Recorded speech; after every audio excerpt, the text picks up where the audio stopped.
তিনটার মধ্যে দুইটা পাওয়া গেছে আর একটা থাকবে এখন, ওইটাও পাওয়া যাবে মানে 5 তারিখ 6 তারিখ। এর ভিতরে তিনটা এখন বাকি আছে। হাসগুলোতে পচন ধরে গিয়েছে মর্গের ভিতরে, যেখানে বৈষম্যমূলক ছাত্র আন্দোলন, সেই নির্বিচারে গুলি চালানো, কত না মানুষ শহীদ হয়েছে, তাদের সে মৃতদেহ ফ্রিজারে, সেখানে মর্গে রয়েছে তাদের সে মৃতদেহ। সেখানে অনেক মর্গে রাখা সেই মৃতদেহের ভিতরেও এখন পচন ধরে গিয়েছে।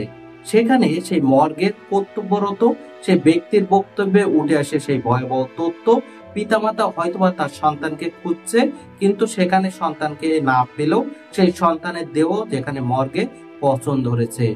অবশ্যই আপনাদের সামনে এমন একটি ভিডিও ক্লিপ তুলে ধরবো, ভিডিওটি ধৈর্য সহকারে দেখতে থাকুন। চলুন সরাসরি মূল ভিডিওতে চলে যাই। আসসালামু আলাইকুম, আশিন স্টোরি নতুন একটি ভিডিওতে স্বাগতম। আমি মিস্টার রহমান। আপনি যদি আমার চ্যানেল নতুন হয়ে থাকুন অবশ্যই চ্যানেলটি সাবস্ক্রাইব করে পাশে থাকা অল নোটিফিকেশন বেল আইকনটি অন করে দিবেন। এতে করে চ্যানেলটি সাবস্ক্রাইব করে থাকলে আপনাদেরকে অসংখ্য ধন্যবাদ। ছাত্র আন্দোলন যেখানে পুলিশের নির্বিচারে গুলি, সেই সরকারকে টিকিয়ে রাখার সংগ্রামে হাজার হাজার ছাত্রদের মৃত্যু হলেও তাদের মৃতদেহ যেভাবে পারিবারিকভাবে হস্তান্তর করা এখনো যাদের সম্ভব হয়নি, তাদের মৃতদেহ যে করুণ দশা হয়েছে, সেখানে মর্গের কর্মকর্তাদের যে বক্তব্য ছিল, তিনটার মধ্যে দুইটা পাওয়া গেছে আর একটা থাকবে এখন, ওইটাও পাওয়া যাবে মানে সোহরাওয়ার্দী মেডিকেল হাসপাতালে। এবং আমরা এই মুহূর্তে দেখতে পাচ্ছি সেই গাড়িটি কিন্তু চালু অবস্থায় রেখেছেন, যেহেতু তাদের যে ফ্রিজিং সিস্টেমটি দুর্বল হওয়ার কারণে তারা এই মুহূর্তে এই যে গাড়িটি রয়েছে এই গাড়ির মধ্যেই কিন্তু এখনও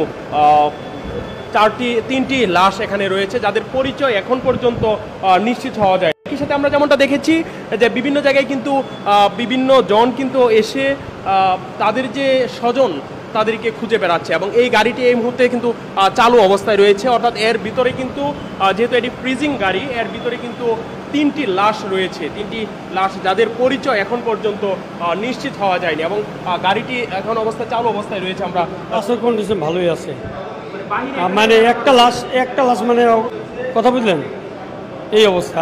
পাড়ায় না হলে কয়দিন, 5 তারিখ 6 তারিখ, তাহলে চিন্তা করুন কয়দিন হইল। হ্যাঁ, আমার এখানে ফ্রিজ আছে মানে ওই লাশে মানে ওই আমাদের মেডিকেলের ভিতরে যখন মারা যায় তখন আজকে রাখলো, থানা ফোন দিলাম, থানা ফোন দেওয়ার পরে কার্যক্রম করার মধ্যে ওই মর্গে চলে যায়। না হলে আমাদের কাজ করে আবেদন করে থানা যায়, কেউ হয়তো নিজের বাসাও লিয়ে যায়, কেউ আবার মর্গ পোস্টমর্টম করে তারপর লাগে। কথা বললেন এতটুকু শেষ হবে আর কিছু। ঠিক আছে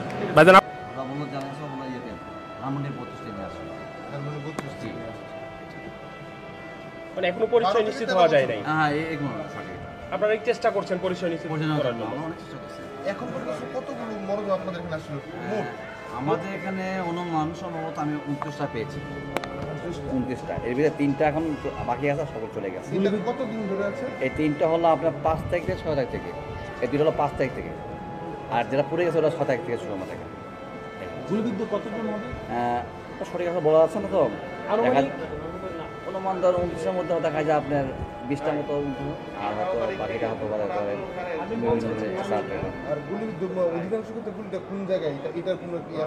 নির্দেশনা দেখা যায় বুকে, পিঠে, মাথায়, বিভিন্ন অংশ। কতজনের মতো লাশ আসছে? না, ওটা তো পড়ে যাওয়া আছে না, আমার 29টা পেয়েছি বর্তমানে, আমার কাছে আসছে 29টা লাশ। এর ভিতরে আমাদের সঙ্গে সঙ্গে যা আসলো, যারা গার্জেন পাওয়া গেছে আমরা লাশগুলো দিয়ে দিয়েছি। আর বাকি আর যেগুলো আমরা পাইনি, কোনো যতটা দেখছি রাখার পরে যারা শনাক্ত করছে আমরা ওদেরকে দিয়ে দিয়েছি। কতদিন আসলে এইভাবে রাখবেন? আমরা না, এখন আমরা যদি পাওয়া গেছে তো আমরা হয়তো আর 2 দিন থাকবো, 4-5 দিন রাখেন, তারপর লাশের বর্তমান কন্ডিশন কি এখন, যেহেতু অনেক দিন ধরে আছে? এটা মোটামুটি ফ্রিজিং করা তো একটু সামান্য হয়েছে, ডিসকাভার হয়ে গেছে। কি হয়েছিল যেভাবে ছাত্রদের হত্যা, এমনকি নির্বিচারে হত্যা, বর্তমানে সেই ছাত্র আন্দোলনে যেভাবে সেই বিষয়টি প্রতিহত করা। 5 আগস্ট যেদিন সরকার পতন হয়েছিল, সেদিন আমি এবং আমার ভাই আনন্দ মিছিল নিয়ে গাজীপুর সৈয়দপুর আনসার একাডেমি থেকে যাই। যাওয়া মাত্রই আনসার বাহিনী গোলাবর্ষণ শুরু করে, আর ওইখান থেকে আমার ভাইকে খুঁজে পাইতেছিলাম। বিভিন্ন জায়গায় খোঁজাখুঁজি করেছি, কিন্তু তাও পাই নাই। তো অবশেষে এই ঢাকা সোহরাওয়ার্দী হাসপাতালে এসে এখানে পাইছি। গতকালকে আমি রাত 8টা থেকে 9টা বাজে এখানে আসছি। এছাড়া এই জানতে পারলাম যে এটা নাকি আইনি প্রক্রিয়ার মাধ্যমে চলে গেছে। এসআরের সাথে কথা বলছি, সে বলছে যে এটা আইনে কিছু প্রক্রিয়া আছে, এটা আমি তো এখন বাসায় চলে আসি, আপনারা কালকে সকাল 10টা বাজে আসেন।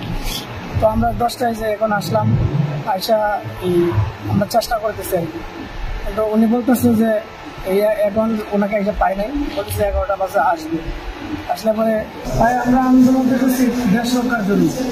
যখন ছাত্র আমাদের মনের ভিতরে আরো উৎসাহিত হয়েছে কোন সময় থেকে, একটা ভিডিও দেখছিলাম যে 5 তারিখের 2 দিন আগে যে ছাত্র বাইরে ডাক দিছিল যে আপনারা এই আন্দোলন শুধু আমাদের নয়, এই আন্দোলন দেশের সবার, আপনারা অভিভাবক বা যে জায়গা থেকে পারেন আন্দোলন যুক্ত হন, তেমন একটা ভিডিও আমরা দেখছি। আর সেখান থেকে আমাদের উৎসাহ হচ্ছে আসলে তো এই দেশ রক্ষার জন্য তো আমাদের দায়িত্ব।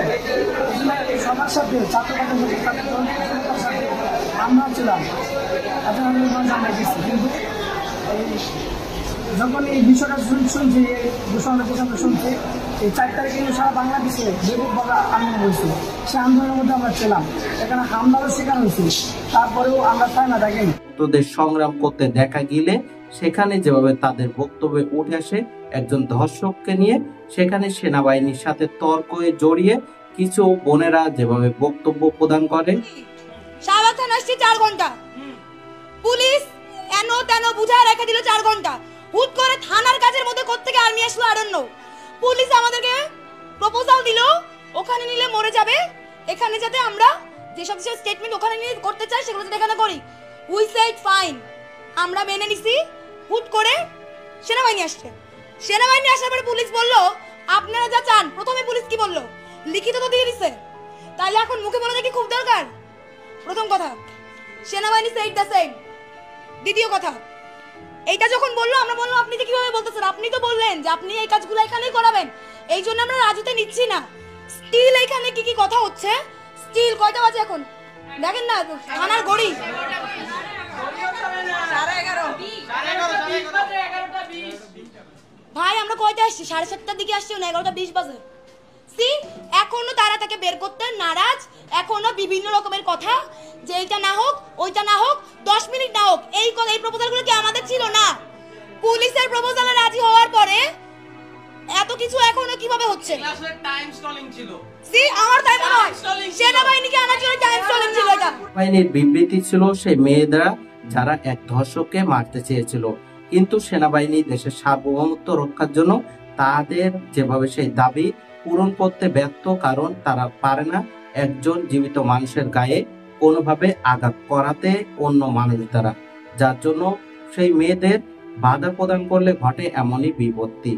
অবশ্যই স্বাধীনতা সার্বভৌমত্ব রক্ষার জন্য সকলের কাজ করা একান্ত দায়িত্ব, এমনকি কর্তব্য।